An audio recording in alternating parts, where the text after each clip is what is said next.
আসসালামু আলাইকুম everyone, welcome back to my channel. চলে আসলাম আপনাদের মাঝে একটি নতুন রেসিপি নিয়ে। আপনারা পারফেক্ট স্পঞ্জ একটি কেক কিভাবে তৈরি করবেন তার সম্পূর্ণ টিপস নিয়ে এই ভিডিওতে চলে আসলাম। প্রথমে ডিমের হলুদ অংশ এবং সাদা অংশটিকে আলাদা করে নিতে হবে। মনে রাখতে হবে ডিমের সাদা অংশের ভিতরে যেন 1 ফোঁটা পরিমাণ হলুদ অংশ না থাকে। ডিমের সাদা অংশটি 20 সেকেন্ড পরিমাণ বিট করে 1 কাপ পরিমাণ চিনি এর মধ্যে ব্যবহার করবেন। আর মনে রাখবেন চিনিটি অবশ্যই একটু গুঁড়া করে নিতে হবে। চিনিটি গুঁড়া করে নিলে আপনাদের যে ব্যাটারটি তৈরি করবেন সেই ব্যাটারে সময় কম লাগবে চিনিটি গলতে। আর চিনি গলতে সময় কম লাগলে আপনাদের ব্যাটারটি খুব সুন্দর পারফেক্ট হবে, ওভারবিট হয়ে যাবে না।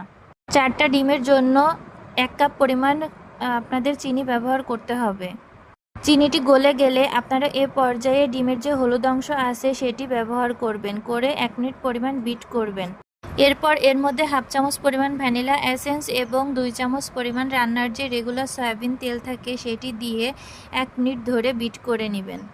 এ পর্যায়ে এর বেশি বিট করা যাবে না, তাহলে আপনাদের যে ফোমটি তৈরি করেছেন সেটা বসে যেতে পারে। এরপর যে ময়দা 1 কাপ পরিমাণ ময়দা এবং 1/2 চামচ পরিমাণ বেকিং পাউডার চেলে নিয়ে অল্প অল্প করে এই ব্যাটারের মধ্যে এবং ফোল্ডিং ম্যাথে ঘুরিয়ে ঘুরিয়ে এটি মিক্সড করবেন। এ পর্যায়ে আপনারা তাড়াহুড়া করতে যাবেন না, আমি ভিডিওটি বড় হয়ে যাবে এই জন্য স্পিডটি বাড়িয়ে দিয়েছি।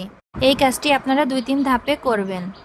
এরপর একটি মোল্ডে তেল ব্রাশ করে নেবেন। তারপর একটি বেকিং পেপার অথবা যে সাদা কাগজ থাকে সেই সাদা কাগজটি দিয়ে আপনারা যে ব্যাটারটি রেখেছিলেন সেই ব্যাটারটি ঢেলে দিবেন।